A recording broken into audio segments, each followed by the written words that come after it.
Attention to all fans of America's team. If you're as eager as we are to stay ahead of the game and be the first to catch all the breaking news about our beloved Dallas Cowboys, then subscribing to our channel is an absolute must. Your support means the world to us, and it's what fuels our dedication to delivering the freshest updates directly from the heart of the action in Dallas itself. So, before we dive into the latest news, make sure you've subscribed and turned on notifications. Your subscription is vital in helping us reach our goal of 1,500 subscribers.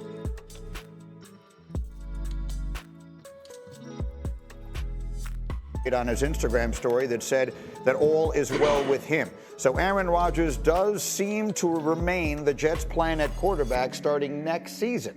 So that brings us to the remainder of this season. The Jets will begin the next chapter of their lives this weekend in Dallas against a defense that just completely dominated the Giants this past Sunday night. So, RC, let's dive into that. What is your expectation for this game this weekend that so many of us are so concerned about? My expectation is that this game will be low scoring. It'll be a game where both defenses find ways to put pressure on the quarterbacks and I believe make plays on the back end. I expect the Dallas Cowboys to win. I think the Dallas Cowboys have the quarterback that's more experienced and the Dallas Cowboys have a defense that comes at you in waves and with levels of speed that are going to be difficult for Zach Wilson, even with Nathaniel Hackett, an experienced offensive coordinator, to find ways to get holes in order to make big plays. The thing they have to do is depend on Breece Hall and hope that they can force Dak Prescott into turnovers defensively. That is the only way I see this Zach Wilson-led team staying in this game. Being in that stadium on Monday night was electric because I just love defensive football. And I looked at Sauce Gardner, and I looked at DJ Reed, Jordan Whitehead, Quinnen Williams, and I thought to myself, this defense belongs on the field with any team in the NFL. And then when you turn it to the other side and you watch Zach Wilson, you think to yourself, I don't know how the hell they're going to score points if Breece Hall doesn't or if Garrett Wilson doesn't pull plays out of thin air. So it will be interesting to see what the game plan looks like for number 2 now that we know number 8 won't be returning. What's the game plan? RC nailed it. I am telling Nathaniel Hackett that if you turn the ball over, you are flying home on commercial. You are off this team immediately. You cannot turn the ball over. RC nailed it, which is if we're going to lose to the Dallas Cowboys, Dak Prescott is going to beat our championship defense, and you cannot turn the ball over. It's unacceptable. You could only throw the ball on third down, and it's manageable. If not, we are going to run the ball, and we're going to play great defense. And Nathaniel Hackett, you should know that because your dad was in the business. You know this business, and I would be disappointed that we even have to have this conversation. But American Airlines hub is in Dallas, and that's where you'll be. It is. Well, we've lived this world, right? We lived this world with a young Mark Sanchez. I've lived this world with a young Joe Flacco without the weapons that Zach Wilson has. And what you have to do is you have to run the ball, but also you have to understand that your special teams and your defense is your offense. It's the hitting yards. And you saw last week with Xavier Gibson, his ability to flip the field. You don't want this Jets offense to have to go 80 yards, but you can get them on some short fields. That's why no matter what, I'm kicking the ball off because I want to be able to put my defense out there and win the hitting yardage battle and say, okay, Dak Prescott is a guy that believes that he believes in his arm. He's the guy that's going to take the risk. Let's see if he's made those corrections from being able to force the ball into tight coverage, some inerrant throws. I'm going tight man-to-man coverage because Dak will throw the ball off schedule and throw it off line, and it's going to be some opportunities for some turnovers. It's an interesting question on the bottom of the screen, right? Will we learn more about Jets or Cowboys? I think the answer has to be Jets, right? Because like if the Cowboys lose this game, I think it reverts back to the same old narrative about Dak and Cowboys and all that kind of stuff. If the Jets are able to play well, you know, if they look good around Zach Wilson against a defense that looked as good as any defense in the league in week 1, that's playing at home, that has an extra day of rest than they do. I mean, everything is in the Cowboys' favor here.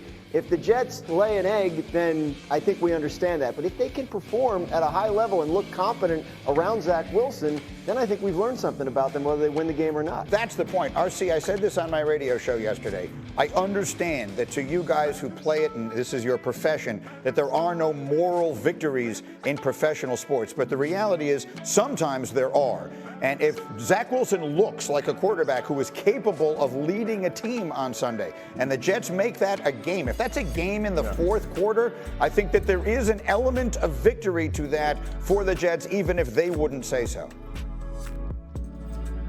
You know, Greeny, because you wear red bottoms every day and the fact that you eat your pizza with the knife and the fork or hamburger, I expect you to believe in moral victories. I do not. Wow. But what I do believe in is learning things, right? I believe that if you lose and you learn lessons that are positive for your team, that can be a good thing. And that's what you're speaking to. You're speaking to the point that this is the worst possible matchup for Zach Wilson, because this may be one of the very few teams that actually have a better defense than the New York Jets, or if not better, a defense that is more playmaking, a defense that puts more pressure on you. And so this is not necessarily the matchup where we get to say, oh, the New York Jets have it or they don't.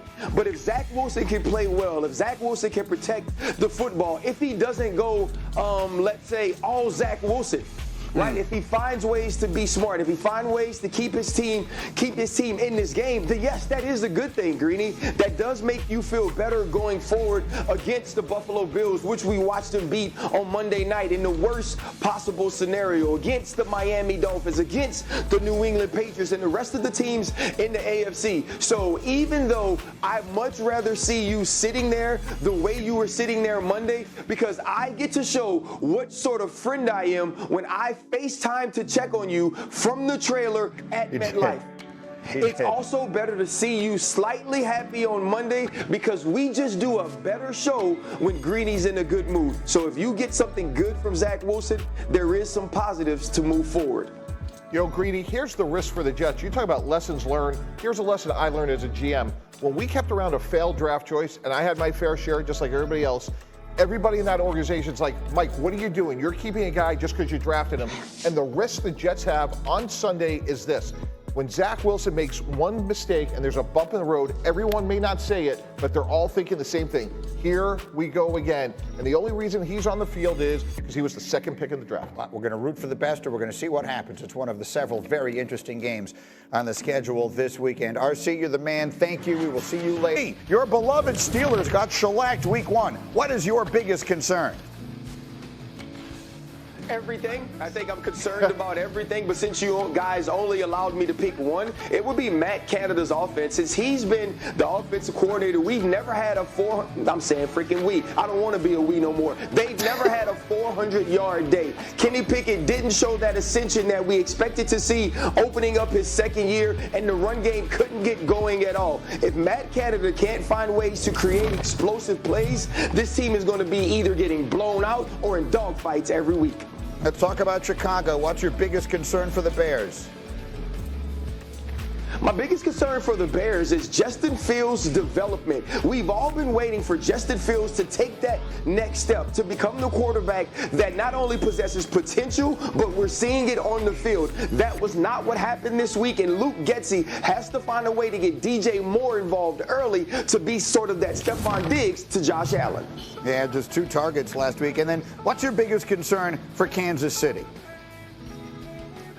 It's the skilled players not named Travis Kelce. When you go back to last week and you think about the way the season started against the Detroit Lions, even with Patrick Mahomes, a man we watched be phenomenal without an offensive line at all in the Super Bowl against the Tampa Bay Buccaneers, couldn't even get this skilled player positions or these wide receivers to look even decent last week. And so if they can't step the game up and they can't become playmakers for him, I don't know how well this team will do in the playoffs against some of the best of the AFC. Absolutely, and maybe Jacksonville is that team. Yesterday we had D. Wood in here. He smashed the Chiefs' helmet.